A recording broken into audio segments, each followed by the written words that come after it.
యోహాను శుభవార్త 1:16 ఉంటుంది కదండి, ఆయన పరిపూర్ణతలో నుండి మనమందరము కృప వెంబడి కృపను పొందుతిమి అని.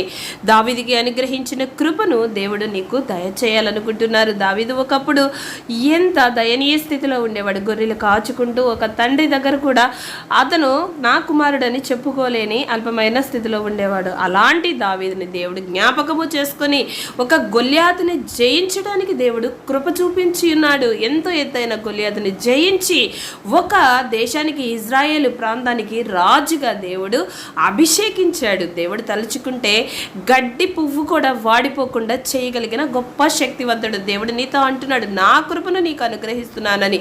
దేవుని మాట కనుక నీవు ఆలకించి అంగీకరించి ఆయన మార్గములో నడిచినట్లయితే దేవుడు అంటున్నాడు, నా కృప నిన్ను ఎన్నటికీ విడిచిపోదు, కృప వెంబడి కృపను పొందుకుంటావు అని. ఆయన కృప అనేది నీకు తోడుగా ఉంటే సమస్త విషయాలలో విజయము నీదే.